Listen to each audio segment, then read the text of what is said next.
Assalamualaikum warahmatullahi wabarakatuh. Alhamdulillah. Alhamdulillah rabbil alamin.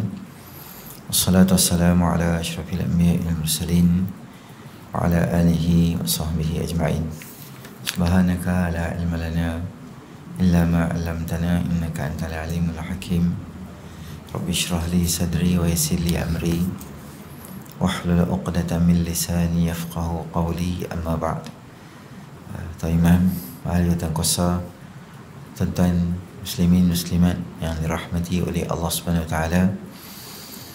Pertamanya kita panjatkan kesyukuran kita kepada Allah Subhanahu Wa Taala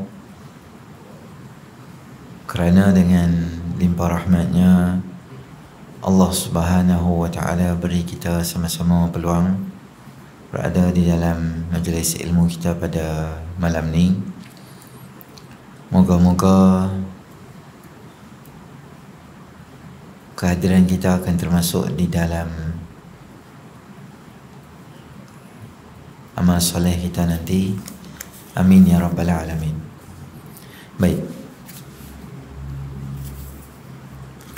kita dah cerita dekat tuan-tuan beberapa hadis sebelum ni sampai bab kelima adalah berkaitan dengan apa yang berlaku di mahsyar, apa yang berlaku ketika bangun balik di akhirat, apa yang berlaku ketika bangun nanti.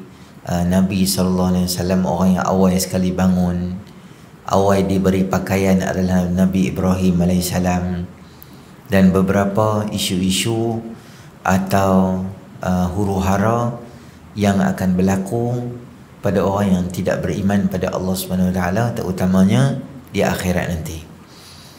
Jadi start pada bab ke-6 ni, pengarang akan bawa pada kita beberapa hadis lebih kepada solusi lah. Sebab sebelum ni kita cerita masalah berlaku. Start pada bab ni, dia akan cerita pada kita, kalau kita tak mau jadi macam tu, apa yang perlu kita lakukan? Nak buat apa kalau tak mau huru-hara kat esok kat akhirat? Apa benda yang kita boleh amal supaya benda tu boleh menyelamatkan kita nanti di akhirat? Okey. Masuk bab ke-6, kata pengarang rahimahullah taala, Al-Quranul Karim pada hari kiamat. Hadis ke-18, syafaat Al-Quran. An Abdullah bin Mas'ud radhiyallahu anhu qala qala Rasulullah sallallahu alaihi wasallam, Al-Qur'anu syafi'un musyaffa' wa mahilun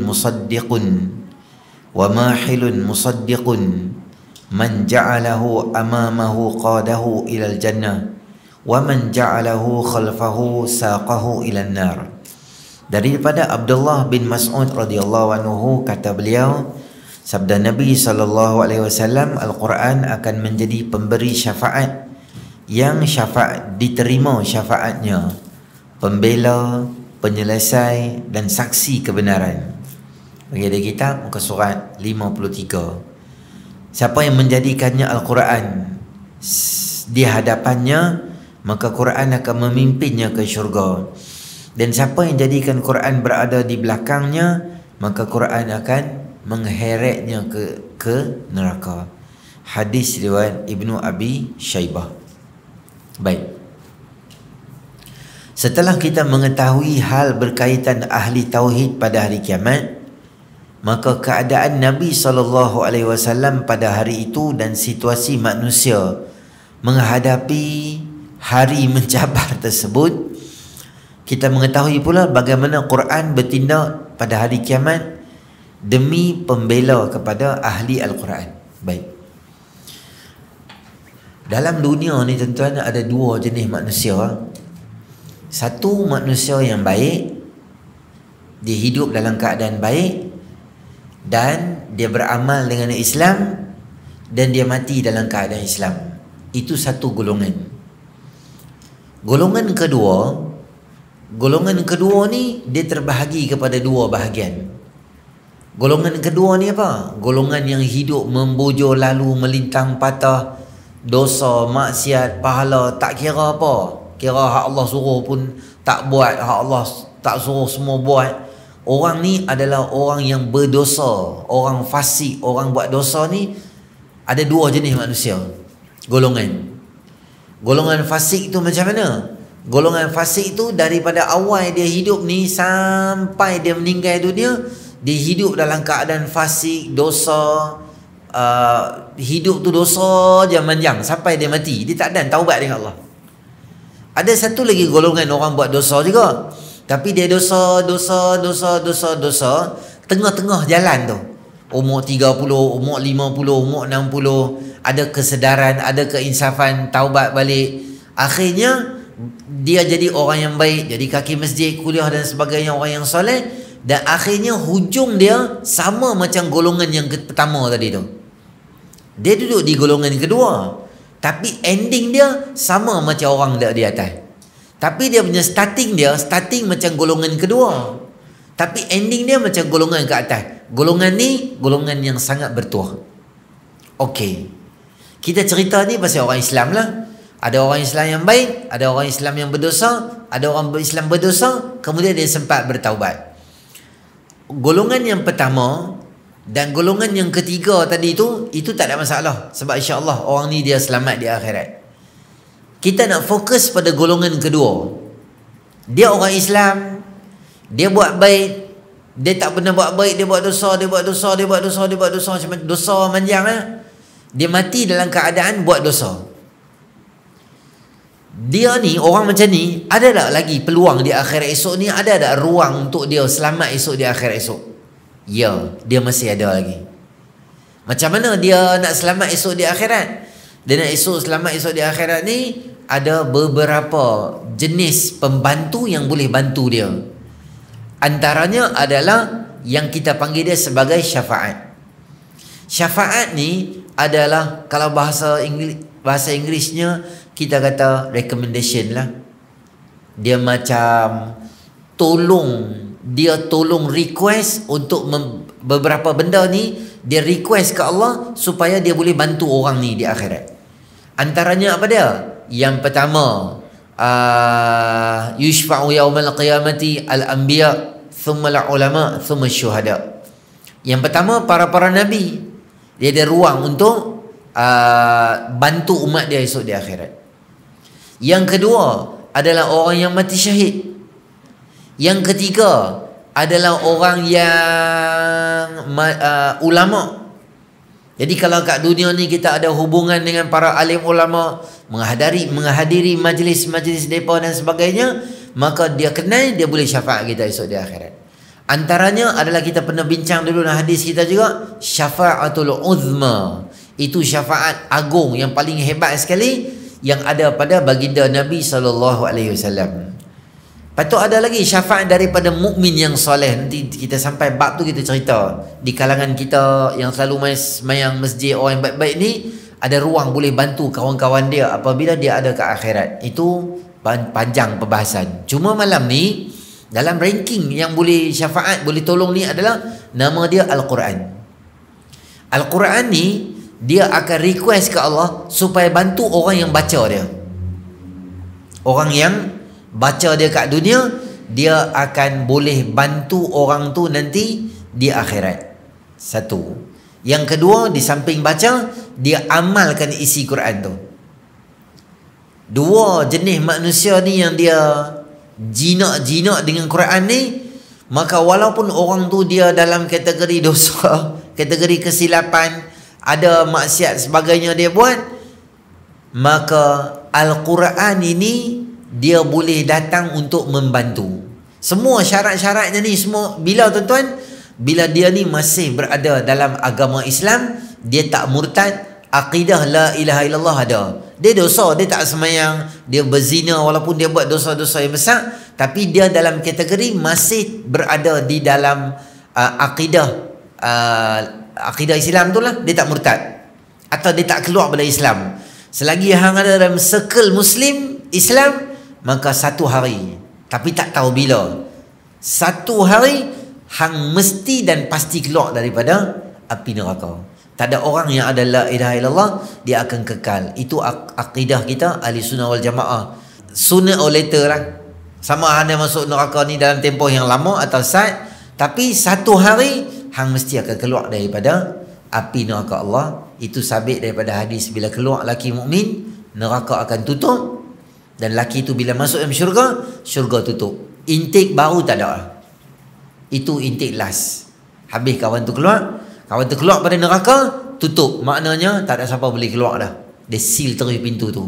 Dan lebih teruk lagi, malaikat akan bawa seekor kambing hitam, akan disembelih di antara syurga dan neraka, dan malaikat akan kata, ini adalah kematian. Maknanya mati tu dah mati ya. Maksud dia apa? Geng syurga seronok lah, tak ada mati, hidup selama-lamanya. Geng neraka akan sedih dan teruk, sebab tak ada mati, mereka akan tersiksa selama-lamanya. Jadi antara penyelesaian yang Nabi SAW bagi pada kita ni adalah Al-Quran. Al-Quran ni bukan saya habaq untuk golongan kedua yang dia beranak dan sampai mati dia buat dosa je, tak.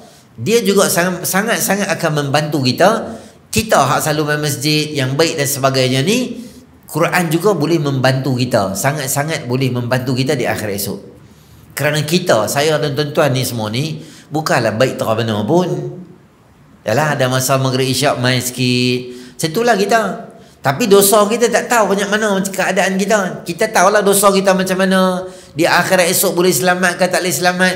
Maka saat-saat ni dia macam pelampung orang yang jatuh di dalam laut ketika dalam malam yang gelap, siapa pun tak nampak, hang duk sorang-sorang dalam laut. Dia macam pelampung yang orang baling daripada atas, hang boleh naik di atas pelampung tu. Atau Quran yang membantu kita di akhirat ketika susah, dia macam nelayan yang sedang memancing di tepi. Betul-betul kita jatuh, bot kita duk tenggelam tu, dia mai hulurkan bantuan pada kita dalam keadaan kesusahan situ. Tu nama dia Al-Quran. Jadi Quran ni maknanya satu penyelamat kita ke akhirat esok lah. Kalau betul dia penyelamat, dia hanya akan berfungsi, dia punya meter, dia punya alatan keselamatan tu akan fungsi bila kita baca dia. Kalau kita biar dia berabuk macam tu, kita tak akan baca dia. Dia tak akan memberi kat kita apa-apa lah. Dia mesti baca. Jadi kalau kita tahu kepentingan membaca, kita kata, Ustaz saya tak tahu baca, rugilah tuan-tuan. Kerana dia adalah satu-satunya antara pelampung yang boleh tolong kita bila tenggelam ke akhirat esok ni. Tapi yang peliknya kita tak tahu nak guna pelampung tu. Macam mana nak guna pelampung? Kena baca lah. Saya tak pandai Ustaz baca Quran. Itu menyedihkan lah. Tak apalah tuan-tuan, sekarang 2022 dah. Kena ubah kita punya kehidupan. Kalau kita tak tahu baca Quran, kena usaha cari. Orang boleh ajar Al-Quran. Saya selalu bagi contoh, carilah ustaz-ustaz boleh ajar Al-Quran ni, berlambak-lambak ada. Saya tak tahu siapa ajar Al-Quran, saya tak tahu. Alah, pandai hang tak tahu. Kedai makan hang boleh cari kat internet, gila-gila memang boleh cari. Kedai mana ikan bakar, kedai mana ikan steam, kedai mana lemon bubuh dengan madu dengan segala maneka yang sampah semua kedai kedarah di Pulau Pinang ni semua di kepala hang. Sampai aku abang masjid pun hang tak tahu. Hang tahu masjid Syekh Usop, tak tahu. Hang tahu kedai si nak cari, hang tahu. Macam tu level hang mengenali kedai makan. Tapi hang boleh usaha cari. Sayanglah tuan-tuan, kita tak boleh cari orang baca Quran. Cari orang ajak Quran. USM ada, dekat masjid, imam-imam tu ada kat masjid-masjid kita ni semua ni, boleh minta tolong dia. Bagilah sagu hati sikit dia, jangan buat naya dia tu. Hari Ahad kita cuti kan, kita buat apa? Kita cari kawan-kawan kita kat masjid ni yang tak pandai baca Quran. Tak apalah, umur kita 50 ke 47 ke, tak tahu baca Quran tu bukanlah satu kesalahan. Bila kita dah sedang, tak apa, bagus, sedap awal. Jadi cari kawan-kawan, hang pandai baca Quran? Dia tak, aku pandai. Yang melawak aku tengok lebih kurang macam aku lah, tak pandai. Hang pandai ke tak? Kalau tak pandai, kita start balik pada awal. Okey, kita start balik pada awal. Tulis nama semua, cari seorang, kita buat satu grup WhatsApp ke apa ke, baca di masjid hari Ahad pagi pukul 10 ke 10 sampai 11 ke sejam, 3-4 orang jadi ya. Cari kawan-kawan kita, kilang tak apa, tempat pejabat kita, taman kita. Jangan duk buat kemas gotoh je tapi tak tahu baca Quran. Malu lah tuan. Bukan malu kat siapa, sebab dia nak tolong kita kat akhirat. Kita tak kawan dengan dia, macam mana dia nak tolong kita? Kalau kita kawan dengan dia boleh tolong kita. Kalau kita tak kawan dengan dia, macam mana dia nak tolong kita? Jadi dalam usaha kita nak rapat dengan kawan dengan Quran ni, cari orang boleh baca. Tak apalah Iqra' pun tak apalah. Malulah ustaz Iqra' semua. Buang malu semua. Syaitan dia suka ranjau kita. Umur kita apa sekarang? 55 ustaz. 55 hang malu. Nanti lama-lama nanti isteri dah tak ada. Anak-anak semua kahwin, dah. Hang duduk seorang-seorang. Masa tu siapa nak kawan dengan hang? Quran lah kawan kita. Pagi buka Quran, petang buka Quran, malam buka Quran. Kita jadi ahli Quran. Walaupun kita tak hafal Quran, tapi kita selalu baca. Kata ulama, kita termasuk dalam golongan ahli Quran. Jadi mesti kena tahulah baca. Kadang-kadang ada salah panjang pendek macam tu. Itu dah main peringkat kita nak betul bagi elok sikit. Taranum tu semua tu tinggi dah. Hang boleh baca mungkin okey lah. Saya tak faham ustaz. Tak apa, Quran tak payah faham, tak apa. Hang bagi boleh baca dulu. Lama-lama hang nak faham Quran macam mana? Hang tengoklah kat masjid Binjai kita. Tengok dekat senarai tu, siapa ajak tafsir? Oh, ustaz ni ajak tafsir. Oh, ustaz Auni ajak tafsir. Oh, ustaz Al-Fadil, ustaz Syahul Hamid ke? Siapa-siapa Tok Gumai mengajak. Tafsir. Kita mainlah duduk dengar. Oh, yang ni Tabat ni cerita pasal ni. Oh, kalau cerita surah Al-Ma'un cerita pasal ni. Kita faham, ambil faham Quran. Tu semua peringkat tinggi, tak apa dah, pelan-pelan. Janji hang boleh mau baca lah. Rangkak-rangkak pun tak apa lah. Janji boleh baca. Kita cabar diri kita, sebelum aku meninggal, aku mesti baca Quran. Tapi aku tak tahu aku nak meninggal bila. Kalau macam tu kena cepat lah. Kena cepat cari orang untuk baca Quran gitu. Di kitab kita ada college kitab kan. Student-student di situ boleh ajak kita tuan-tuan. Berlambak dah. Tok Imam kita ada kat sini, anak-anak muda kita jadi Tok Imam. Masjid Bayan Lepas ada Tok Imam, Masjid Sungai Tiram ada Tok Imam, Masjid Bayan Baru ada Tok Imam. Tuan-tuan singgah pergi semayang kat situ. Ustaz, saya macam ni, kami ada 5 orang. Ustaz boleh tak bagi kat kami spend 1 hari seminggu main ajak Quran? Kawan-kawan saya siapa tak mau baca Quran dengan saya? Betul? Boleh tak main ajak kat rumah saya? Anak, isteri, keluarga, kakak, abang ipar semua kami kumpul. Ustaz ajak kami Quran. Boleh tuan-tuan? Pandai-pandai lah. Saya habaq tuan-tuan, jangan sampai kita meninggal, kita tak tahu baca Quran, kita nak salah siapa? Rugilah kita. Quran tak boleh bantu kita. Cara nak tolong kita di akhirat. Jadi, tengok antara tuntutan kita dengan Quran apa dia? Muka surat 54. Kita harus baca dan jadikannya sebagai panduan utama dalam hidup. Bagaimana kita mau jalani kehidupan sekiranya tak baca Quran? Okey. Jadi, bacaan ni dia mesti berjalan dalam harian lah. Saya selalu cadang kat tuan-tuan kalau boleh sebelum pergi kerja, pagi-pagi balik sembahyang subuh, sebelum tuan-tuan mula dengan kerja apa-apa, kita mula baca Quran semuka ke setengah muka ke, paling tak ada 2-3 ayat yang baca ke. Continuously hang buat benda tu, kita akan lihat satu keceriaan dalam kehidupan. Kita rasa macam kerja tu, maksudnya kita menghadap Allah dulu baru menghadap manusia. Subuh cantik dah, kita sembahyang dulu, berhadapan dengan Allah Ta'ala, munajat dengan Allah. Kemudian kita munajat dengan kalam-kalam Allah sebelum kita berkalam-kalam dengan manusia, berkalam dengan Allah. Pagi tak ada baca, tempat kerja kita cari tempat mana sikit duduk tu. Saya set semua ada Quran sekarang ni tuan-tuan. Boleh buka baca dah pelan-pelan gitu. 1 ayat, 2 ayat, 3 ayat. Paling tak ada sibuk, gila-gila main sibuk. Tak tahu lah sibuk apa, tak tahu lah. Apa bisnes hang buat pun tak tahu dah. Di traffic light boleh baca. Tuan-tuan tengok traffic light berhenti dekat 199, 98. Lamanya traffic light ni. Hantar marah traffic light yang buka Quran baca. Korang dapat setengah ayat, korang dapat 1 surah. Okey, boleh itu. Janji bagi ada. Tiap-tiap hari jangan tak ada. Alamak, nak tidur malam tu. Allah, hari ni tak baca Quran dah pula. Bangun. Baca Quran lah. Bacalah sikit pun.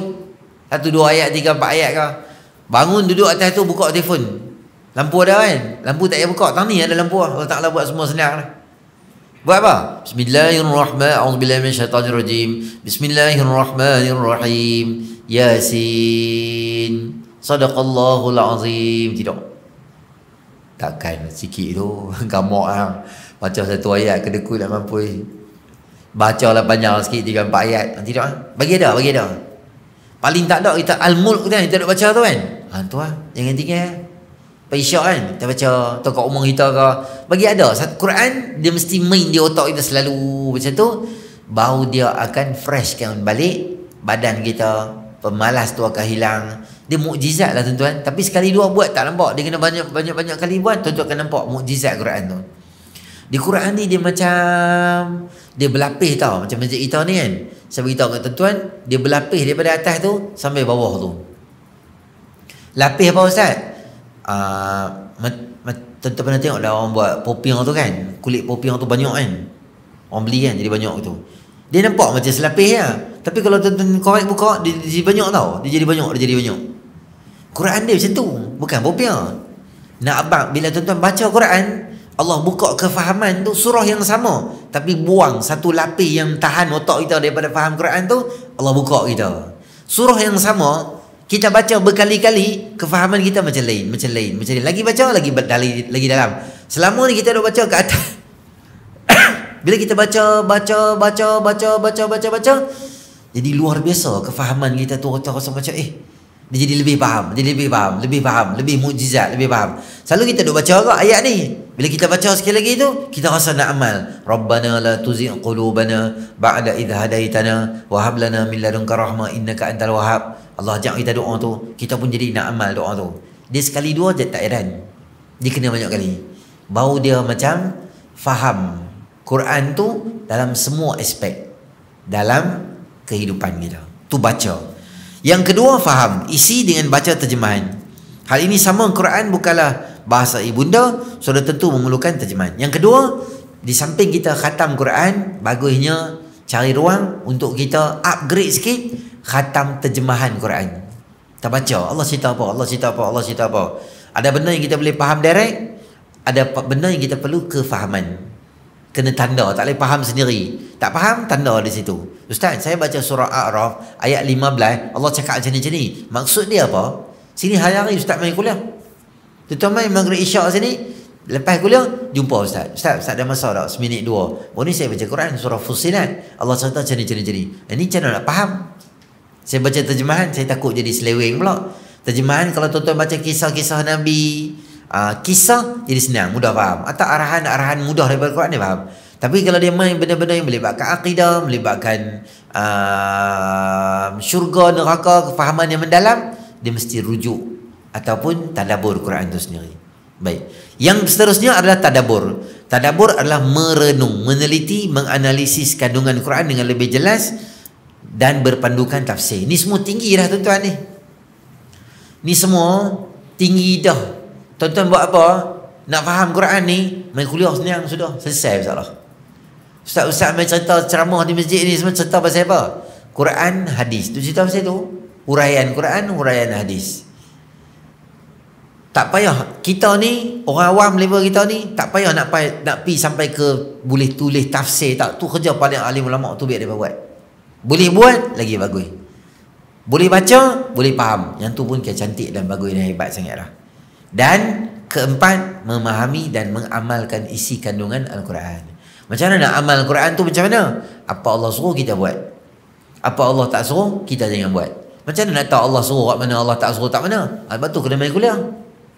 Dalam kuliah ni kita cerita mana boleh, mana tak boleh, semayang macam mana, puasa macam mana, hukum mahakam, kalau dah kahwin apa nak buat dengan isteri, apa boleh buat dengan keluarga, tanggungjawab, nafkah, isteri, anak, cerai, rujuk, semua tu dalam perbahasan di masjid dan di surau kita boleh main mengaji.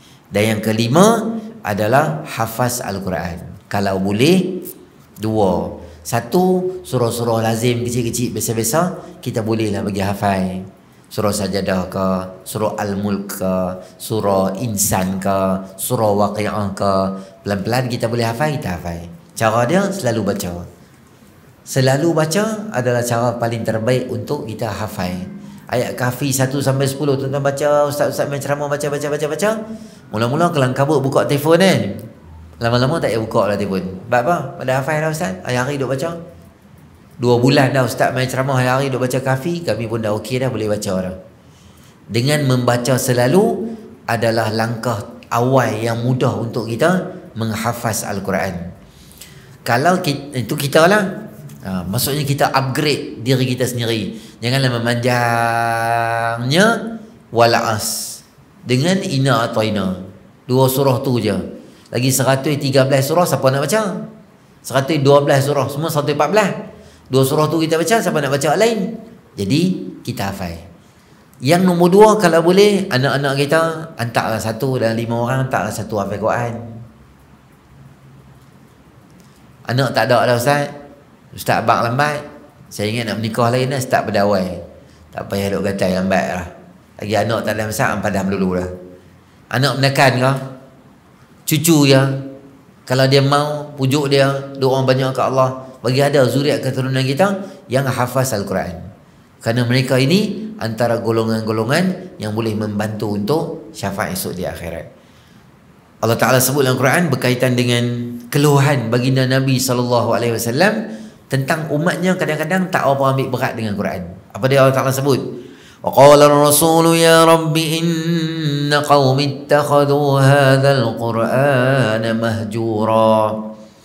Dan Rasul berkata, wahai Tuhanku, sesungguhnya kaumku telah menjadikan Quran ini satu perkara yang ditinggalkan. Siapa tu? Kafir Quraisy bantah Nabi SAW dengan Quran. Termasuk kita hari ni tuan-tuan, di akhir zaman ni banyak di kalangan kita yang mengabaikan Quran. Bukti paling jelas, tuan-tuan boleh tengok Quran ada kat masjid. Jarang orang baca. Bila-bila sekali ya Quran tu pun kesian, dia menangis, siapa nak baca aku, siapa nak baca aku, siapa nak. Ada lepas subuh ada 2-3 pak haji dia baca tu kan. Lain semua baca WhatsApp ya. Quran tak. Khutbah pun baca WhatsApp. Orang khutbah Jumaat masa tu pun dia main telefon lagi. Baca WhatsApp lagi. Jadi susah.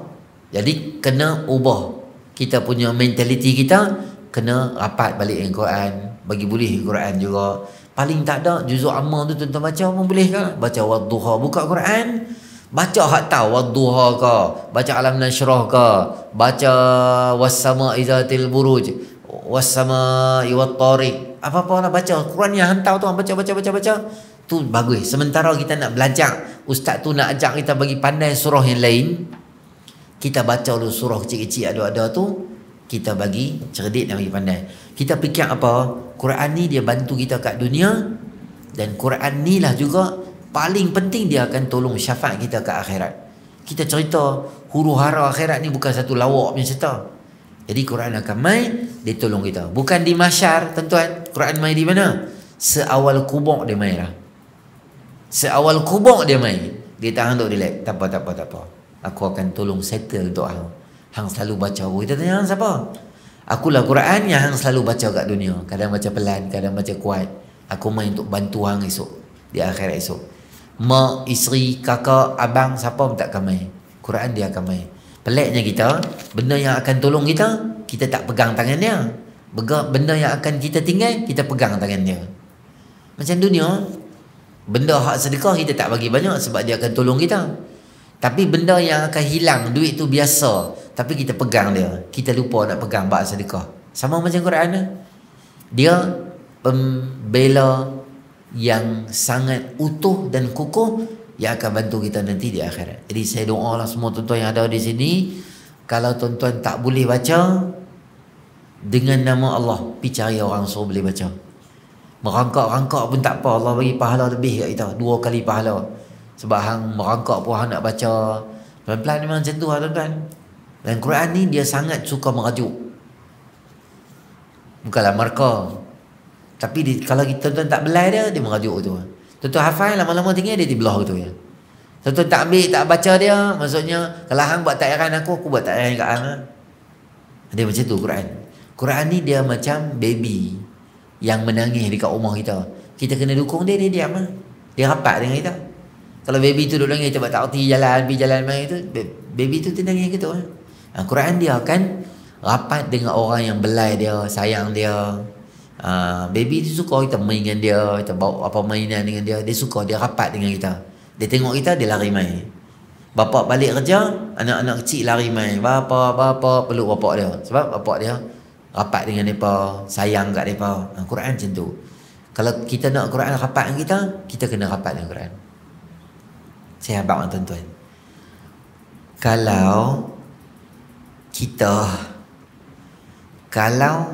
kita nak tahu betapa kita rapat dengan Allah, tengok betapa kita rapat dengan kalam Allah. Macam tu. Kalau kita nak tahu level kita di sisi Allah, kita tengok level kita dengan Quran. Kalau kita tiap-tiap hari jenis baca Quran, kalau satu hari tak baca kita jenis ketak tu, maka martabat kita tinggi dari sisi Allah. Kita pun tak tahu baca Quran bila kalau baca, last kali baca bila. Saya ingat asal macam last ni macam Ramadan malam kedua baca tu. Apa tu sebelah tak baca. Macam tu memang Quran jauh lah tuan-tuan. Babai kot jauh gitu, dia tak main dekat kita. Jadi kena ambil berat. Pengajaran besar dia apa? Tunaikan tuntutan Quran sedaya upaya yang kamu mampu. Hal ini supaya Quran akan menjadi pembela dan bukannya pendakwa ke atas kita. Selain Nabi SAW sebagai pemberi syafaat, Quran turut memberi syafaat pada ahlinya. Utamakan panduan Quran dalam kehidupan, nescaya Quran akan mengutamakan kita dalam kehidupan. Kita letak Quran sebagai benda penting dari akhirat, maka Quran akan letak kita tempat di akhirat. Kalau tuan-tuan tengok dalam Quran, sengaja Allah Ta'ala rakamkan beberapa conversation atau hiwar di antara Nabi dengan pengikutnya, tapi Allah rakam tu beberapa part-part yang pentingnya. Contoh, Nabi Nuh dakwah kaum dia 950 tahun. Mesti ada banyak benda-benda yang mereka maki Nabi, kata kat Nabi, buat macam-macam kat Nabi, mesti banyak. Tapi Quran dia tak quote semua perkataan. Dia quote perkataan tertentu je. Dia ambil, dia boh. Dia ambil, dia boh. Sebab apa? Sebab kata ulama, perkataan-perkataan tu, kemungkinan bila kita duk baca-baca, kita beringat, oh, Allah marah kat mereka ni sebab dia kata macam ni kat Nabi mereka. Yang ni perkataan ni hang jangan guna kat Nabi-Nabi, kat Islam, kat agama, lebih kurang tak boleh guna benda ni. Allah rakam kat kita supaya jadi panduan. Dan benda tu kalau kita tengok, dia berlaku dalam masyarakat kita, dia berlaku benda yang sama. Akhir-akhir ni cakap lebih kurang dengan agama, cakap lebih kurang dengan Islam, hukum hak agama pun buat lebih kurang main macam tu je. Saya, yalah, tekilan pun sangat tekilan juga dengan perangai masyarakat kita. Kadang-kadang dia buat main dengan hukum Allah, buat main dengan Islam ni. Bukan melawak-lawak main sembang di kedai kopi gitu ya. Dia punya bersungguh buat lawak tu, buat main tu, sampai ke Mekah dia buat lawak tu. Dulu ada Abang Long seorang pergi Australia lah sekarang ni. Dia boy, tapi dia buat apa? Pakai telekom pergi Mekah. Saya tak katalah bagus benda tu, tapi dah tak payah bertutup aurat sampai macam tu. Tu bukan aurat hang pun. Tak betul juga macam tu. Sebab bila dia watak macam tu, orang ingat dia perempuan. Dia duduk dengan makcik-makcik Malaysia ke, makcik Nigeria ke, dia salam ke, how are you ke apa, dia salam, batal lah wudu makcik Nigeria tu atau makcik Malaysia tu. Maka nak sembahyang isyak tak sah lah. Kalau dia sembahyang, dia salam bawah tu, boleh lah. Takut makcik tu main salam dia. Jadi satu dah, tak apa lah, melingkuk dah. Pergi mana? Pergi Australia lah. Main pula bawah ni pancake. Yang ni saya pelik Sebab apa? Sebab Mekah ni tempat apa tuan-tuan? Yalah, di negara kita ni kadang kita lara, kita lalai, kita lupa, ada benda merepek, tinggal semayang semua. Jadi banyak kita tengok kadang-kadang orang pergi Mekah, pergi umrah, tengok Kaabah, insafi kesilapan dia, banyak dia lalai dengan Allah. Banyak balik main jadi bagus, artis-artis bagus lah. Jadi balik Mekah jadi macam orang yang bertakwa dengan Allah Ta'ala. Tapi hang pergi Mekah, hang patut pakai tudung. Hang perempuan, hang tak pakai tudung. Maksudnya tudung ni di kepala ni aurat besar ni. Lepas tu hang bahu kanan, bahu kiri kita buka kan umrah, tawaf tu. Maksudnya bahu nampak, lengan nampak, ni ketiak nampak, sebahagian daripada dada dia boleh nampak juga. Kira macam mana? Kira dia pergi depan Kaabah tu, dia berdiri depan Kaabah tu, bahasa tak abang lah. Tapi abang lebih kurang nak abang macam ni lah. Ni Tuhan, dia aku main depan. Hang boleh buat apa kat aku? Aku mai terus depan direct mai jumpa hang terus di depan rumah hang ni, aku mai jumpa dekat sini di rumah kamu ni, nak bagi tahu apa? Dia aku tudung tak pakai, aku buat jahat, hang boleh buat apa kat aku? Seolah-olah. Bukanlah Allah kat Mekah. Allah mawjudun bila makan. Allah wujud tanpa bertempat. Seolah-olah sengaja nak tunjuk dia pergi ke depan rumah Allah Ta'ala yang hebat, yang mulia, nak tunjuk kata dia itu. Gangster tu dia level-level umat-umat dulu lah. Lepas tu sahabat dalam Quran Allah cerita benda tu sebagai pengajaran untuk kita. Umat Nabi Nuh kata apa kat dia? Qalu ya Nuh qad jadaltana fa aktsarta jidalana fa'tina bima ta'iduna in kunta minas sadiqin. Nuh, kami macam ni lah, Nuh, kami senang sembang hang. Hang pun duk sembang kami pun duk sembang hang. Fa aktsarta jidalana. Banyak dah sesi debat kita ni, banyak dah. Lah macam ni lah. Kami cakap pun hang tak mau dengar. Sampai 950 tahun hang duk buat jadi macam semok kepala kami. Kami cakap pun hang tak mau dengar. Lah macam ni lah. Fa'tina bima ta'iduna. Hang beritahu kat Tuhan hang, boleh? Apa? Azab ke apa ke, nak gempa bumi ke apa ke, api ke apa. Boleh? Take settle sini lah, senang lah. Kami pun tak larat dengar cakap hang. Juah tu nama dia apa? Juah. Inna, dia kata kat Nabi Syuaib AS, qalu ya Syuaibu ma nafqahu kathiran mimma taqulu wa inna lanaraka fina dha'ifa. Syuaib, kami nak abang satu benda, kami tak faham hang cakap apa. Apa benda hang nak cakap kami pun kami tak faham. Tuhan lah, Allah lah, satu lah, sembah lah, arak jangan minum lah apa, kami tak faham. Kami nampak hang lebih daripada duk ranjau kami ya. Wa inna lanazunnuka minal kazibin. Kami tak nampak hang lebih daripada duk ranjau kami daripada awal sampai sudah. Kami tak faham apa hang cakap. Dia kata apa kat Nabi Syuaib AS? Walaula rahtuka la rajamnaka wa ma anta alaina bi'aziz. Kami Syuaib, kami nak abang satu benda senang. Kami tengok hang ni kecil besar. Memang kami nak hari orang teruk-teruk lah. Walaula rahtuka. Kalau bukan kami duk fikir bapa hang, mak hang, kakak hang, sepupu hang, adik-beradik hang semua, kami kenal. Kami kenal bapa hang, kami kenal mak hang. Kalau kami tak ada terlintas pasal mak bapa family hang, dah lama hang lunyai kami. Nabi dia boleh cakap lah lunyai Nabi tu. Allahu Akbar. Ini perangai umat dulu. Kalau perangai umat dulu ada dekat kita tuan-tuan, kalau bukan Nabi, memang bahasa kita koyak lah, memang koyak lah. Cakap aku tu, aku nak buat baik dengan apa? Hampa duk kutuk aku gila-gila lah apa. Waya qaumi. Dia cakap elok-elok, tapi dia berjuah dengan dia. Kalau kita anxiety lah, memang ketuk kepala kat dinding tu ya. Tapi Nabi-Nabi Allah bagi dia berjiwa kental. Dia tak macam kita manja aku tu, tegur sikit merajuk. Ada banyak lah. Masjid ni Alhamdulillah tak tahu kita election dah bila? Tak pergi.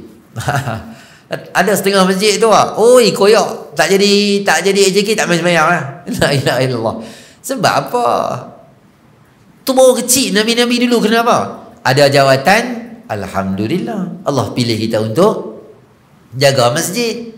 Pemilihan mai, dia ni angkat tangan, ada tim AJK baru. So what? Tak apalah BP dia berpegang. Alhamdulillah lega kepala otak aku, tak payah buat apa dah.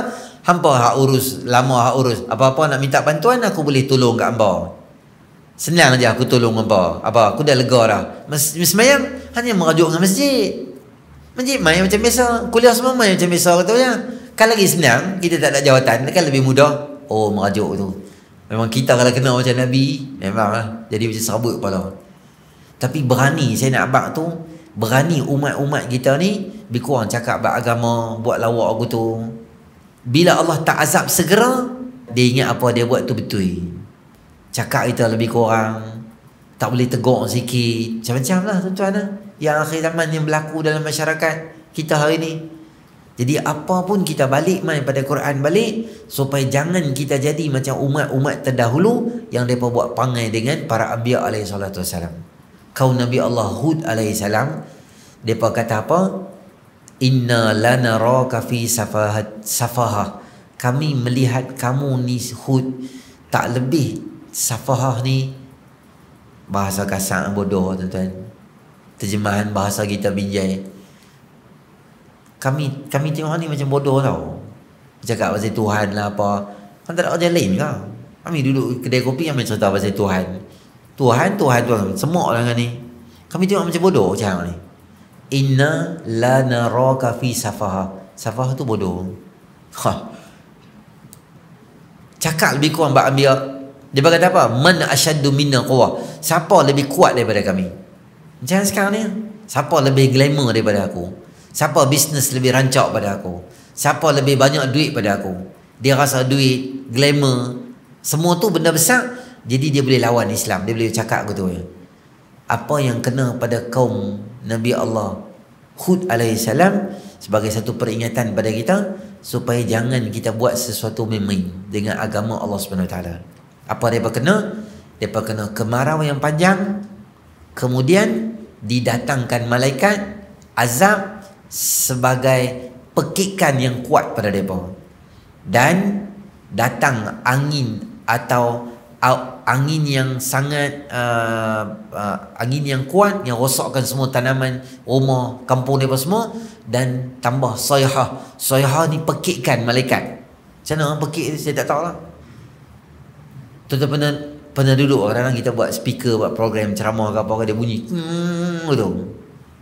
Tu tak ada apalah, speaker tu humming kita boleh tutup tu lah. Malaikat ni tempik tu tak tahu macam mana. Malaikat ni kuat lah tuan-tuan. Dia pernah offer kat Nabi kan, mai kami angkat 2 gunung. 2 gunung tu dia boleh angkat, pam gitu, bagi pecah. Malaikat ni dia ada kekuatan yang luar biasa. Allah bagi kat dia. Kuat malaikat tu, kalau dia bara, dia pula dia hantar memang misi dia nak khayau tu. Dia punya khayau tu, punya kuat, habis rosak jadi gegendang telinga, jadi macam pecah, mati. Tak tahu suasana macam mana. Nabi Hud beritahu mereka, hamba jangan buat macam ni, Allah marah. Tengok kemarau lama dah, semua mati-mati dah. Tiba-tiba main satu awan hitam. Dia kata, ni Hud belah dah. Dia Tuhan apa, awan nak main, kami nak main hujan dah. Hanya dia cakap banyak ambil belah. Dia maki Nabi Hud 3 suku maut. Tapi tu kau hujan, tu azab. فَلَمَّا رَأَوْهُ عَارِضًا مُسْتَقْبِلَ أَوْدِيَتِهِمْ قَالُوا هَذَا عَارِضٌ مُمْطِرُنَا بَلْ هُوَ مَا اسْتَعْجَلْتُمْ بِهِ رِيحٌ فِيهَا عَذَابٌ أَلِيمٌ. Apabila mereka melihat kepulan awan tebal yang main daripada awan hitam yang main pada jauh, mereka menyangka itu adalah hujan yang akan menggembirakan mereka. Bal huwa masta'jaltum bih. Bahkan itu adalah apa yang mereka minta segerakan. Mai apa azab apa mai selalu minta. Aku buat jahat, Tuhan tak kata apa kat aku pun. Aku pergi Mekah sampai tak pakai tudung, jalan tu depan orang semua buat, Tuhan tak buat apa kat aku pun. Aku lelaki, aku pakai telekung, aku minat ke perempuan sampai ke peringkat teruk-teruk dengan perempuan ni dah. Aku minat dengan kaum sejenis LGBT, Tuhan tak buat apa pun. Okey lagi, aku tak ada masalah apa pun. Akan main. Tu bukan sengaja. Bal huwa masta'jaltum bi rihun fiha adzabun alim. Angin tu dia main, Allah panggil azab tu adalah azab yang aqim. Aqim tu adalah perempuan yang tak boleh beranak, nama dia mandul. Angin tu Allah panggil dia angin yang mandul. Maknanya dia kosongkan kawasan tu semua. Macam mana orang perempuan tu dia tak boleh mengandung, kosong, tak boleh hasilkan sesuatu baby dah. Macam itulah seluruh kawasan tu, tempat tinggal daripada Ahqaf, bukit pasir tu, lingkup semua macam tu je. Takkan kita nak tunggu Tuhan, nak tunggu azab macam tu ya. Jadi kita sama-sama pakat beringat. Yang pertama, bagi kita boleh baca Quran dengan elok. Yang kedua, ingat Quran akan syafaat dekat kita. Yang ketiga, Quran tu sebagai panduan. Semua cerita Nabi dia akan ulang. Dia akan ulang. Sebab watak jahat yang Allah cerita dalam cerita Nabi tu, dia bukan cerita dalam Quran dia. Watak tu real, dia hidup dalam masyarakat. Dan tuan-tuan akan jumpa orang-orang yang boleh cakap lebih kurang beragama dan dia boleh buat relax gitu ya. Dia boleh maki Allah, dia boleh maki Nabi, dia boleh maki Islam semua, tapi dia buat relax gitu je. Sebiji macam mana yang jadi pada anbiya yang terdahulu dalam Al-Quran. Baik. Nanti kita akan jumpa Quran menemui pembacanya pada hari kiamat. Ini juga satu hadis yang panjang berkaitan dengan orang yang membaca Al-Quran. Cerita dia adalah dalam kubur ada seorang lelaki handsome makan mai duduk tepi dia. Dia akan tanya lelaki tu, hang siapa? Aku tak kenal hang pun. Quran dah kata, akulah Quran. Dulukah hang baca aku, sekarang aku main tolong hang balik. Jadi malaikat mai, dia kata kat malaikat, apa-apa settle dengan aku. Dia ni hanya yang kacau. Itu kelebihan orang baca Quran. Untuk hadis tu panjang, nanti kita jumpa dalam siri akan datang. Nanti kita akan jumpa juga apa hal keadaan orang yang selalu buat amal soleh, dia baca Quran, dia derma, tapi dia suka tunjuk ke orang. Sengaja dia buat benda tu dengan tujuan orang tengok dia, kata dia bagus, riak. Apa akan jadi dengan orang yang riak dalam di akhirat esok ni. Kemudian juga kita akan jumpa hadis berkaitan dengan apa akan berlaku kepada orang yang adil pada hari kiamat. Dan orang yang berkasih sayang pada hari kiamat macam-macam. Jadi dia masih berada betul-betul dalam mahsyar hari kiamat. Apa isu-isu yang berlaku, orang baik, orang jahat jadi apa, dia akan cerita kita step by step macam tu, insya-Allah. A'udzubillahi minasyaitonir rajim. Bismillahirrahmanirrahim. Alhamdulillahirabbil alamin. Wassalatu wassalamu ala asyrafil anbiya'i wal mursalin wa ala alihi ajma'in. Allahumma anfa'na bima 'allamtana wa 'allimna ma yanfa'una wa zidna ilma. Rabbana atina fid dunya hasanah wa fil akhirati hasanah wa qina adzabannar. Sallallahu ala sayyidina Muhammadin nabiyil ummi wa ala alihi ajma'in. Alhamdulillahirabbil alamin.